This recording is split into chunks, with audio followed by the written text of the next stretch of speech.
Isang mapagpalang araw po sa ating lahat, mga ka-Legit Tower Cards. Welcome back po dito sa ating munting channel. So, thank you so much po sa lahat ng mga parati pong nandito, no, nakikinig at nakikitambay, nakikipagkwentuhan po sa atin basta may kinalaman sa TVJ and Legit Tower Cards.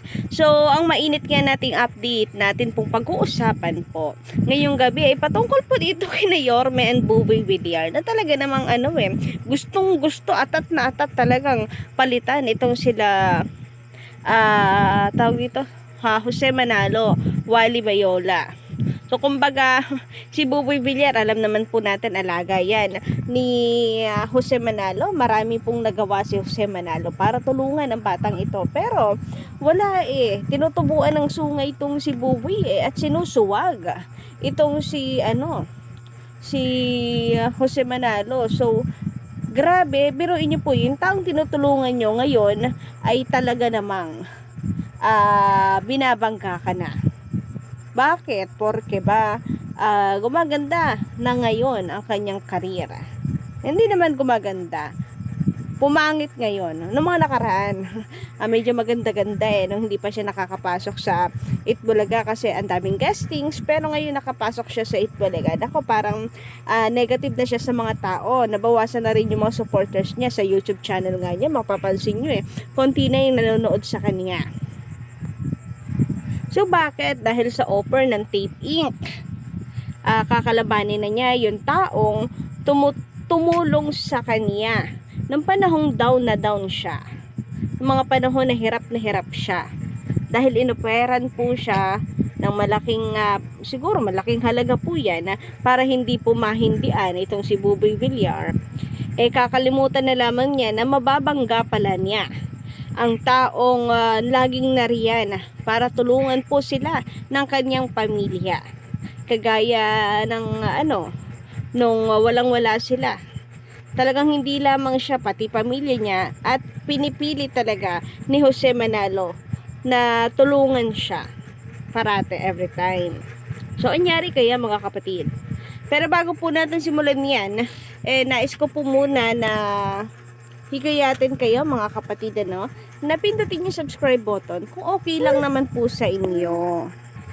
So, nasa baba lamang po yan, kung ang hinahanap po ninyo parati din naman ay mga updates po hinggil sa TVJ and Legit Tower Cards. So, paklik na lang po the subscribe button and notification bell para maging una kayo sa mga balita na ating inilalabas araw-araw. And para naman sa mga natin dyan, loyalist na subscriber, masusugid po talagang taga-subaybay natin. Big shout out po sa inyong lahat. Thank you so much. Sobra ko po na-appreciate ang inyong mga pagkukomento, ang inyong pong antabay parate ng ating updates. Thank you so much po mga kapatid. Sama-sama tayo, basta po sa TVJ and Legit Tower Cards. Tayo po sama-sama para suportahan po ang legit at tunay po na may karapatan. Samantala, narito naman ang komento ng ilang netizens, ng mga subscribers po natin, mga ka-Legit Tower Cards. Malawak ang coverage pero hindi ibig sabihin sa tape na nanonood ang mga tao. Malay mo hindi naman nakabukas ang TV. So, kagaya nga po na sinabi po natin sa Visayas at Mindanao, di po ba ay ang ratings lang naman ng kabila po mga kapatid sa Visayas at Mindanao maliit lang din naman. Kung tutuusin, malawak rin naman po ang Visayas at Mindanao pero yung ratings na nakukuha din ng dalawang noontime show ay kaunti lang din. So ibig sabihin ay marami ang hindi na lamang talaga nanonood ng TV. Marami po ang nakapatay ang kanilang television. Mas pinipili na wag pong manood at online na lamang nanonood. So, hiyaan nyo po. Kapag lumakas ang signal ng TV5 sa Visayas at Mindanao, doon tayo magkakaalaman po talaga. Sa ngayon, unfair pa ang labanan ng TV ratings. Pero ganun pa man, kita naman po natin na maliit man ang coverage ng TVJ, still nangunguna pa rin naman po sila. Sabi naman ni Sir Eddie Bukayo, malakas nga station ng Itbulaga ng halos host na GMA, pero hindi mo naman mapipilit ang mga tao na manood sa kanila. So, tumpak po yan. Kagaya natin, hindi nila talaga mapipilit na mapanood or manood doon. Ako nga pag sumisili po para malaman lang or ma-survey lang kung ilan po ang kanilang viewers, hindi ko na kiniklik, hindi ko na ino-open pa. Kasi hindi rin man po tayo interesado. So nakikita naman po ang kanilang viewers, live viewers, kahit hindi po i-click. So ganun na lamang. And kung meron man tayong nahahagip na balita, so mga post na lamang din po sa Facebook ng mga marites, syempre. Kaya nga minsan hindi rin po nagte-trending yung mga bagay na kagaya nung nangyari sa wardrobe malfunction itong si Dasori Choi. Kasi kakaunti nga lang po nakakapansin dahil kakaunti nga po ang nanonood po sa kanila. Sabi pa po niya dito, madami ng mga fans. 44 years na yan sa TV. Hindi naman yan tatagal kung hindi sila sinusuportahan ng maraming tao. Ayaw nga ng tao sa kanila tanggapin na nila yan. Well, good luck. Good luck po, Sir Eddie Bukayo. Doon sa sinabi nyong tanggapin na lamang nila yan kasi mukhang wala po silang balak na tanggapin na lamang po basta-basta yung katotohanan po na yon. Kaya nga 'di ba pinipilit po nila na gawin ng lahat para po kahit papaano ay bumaliktad po ang mesa. Na sila po ay tanggapin rin, makilala. Kumbaga pinipilit nila yung sarili nila sa mga tao. Nakikibagay sila. Kumbaga sa madaling salita ay hinuhuli po nila ang kiliti ng mga tao. Samantala, pag-usapan naman po natin ang Sugod Bahay, ang mga kapatid, or Sugod Barangay. Original po, nagawa yan ng TVJ. And ang original po niyan ay sila Jose Manalo. So, napakarami na po nating episodes na napanood ng Sugod Bahay.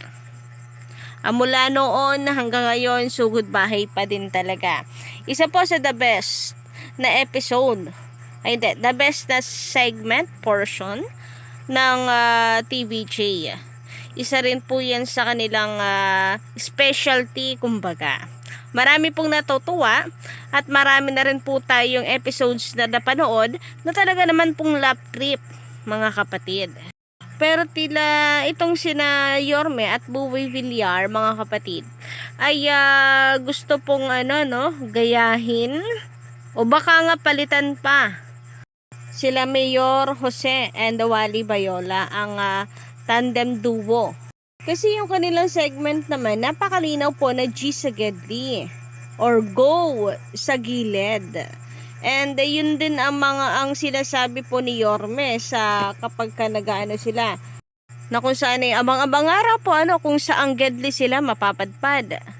So, para lang po silang namamasyal niyan dapat sa isang lugar, barangay, sa gilid-gilid lang. Kung may madaanan, bibigyan ng tulong, di ba? Pero ang nangyayari, hindi na po G sa Gedli. Pumapasok na rin sila ng tahanan kagaya nito, no? Parang latest episode po ata nila ito. Nasaan ba sila? Nasa gilid lang ba yan ng kalsada? Hindi yan gilid ng kalsada. Loob na po yan ng bahay.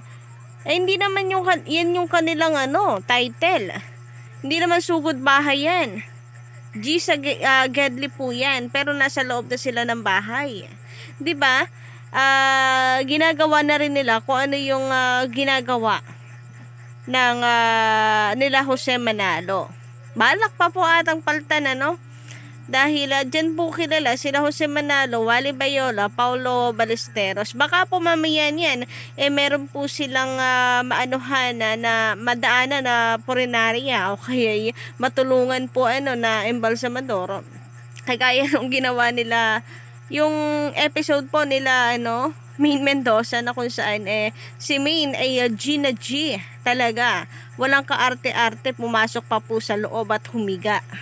Baka mamaya meron po tayo mabalitaan na pati yung ganon ay susubukan din nila para lang mapag-usapan.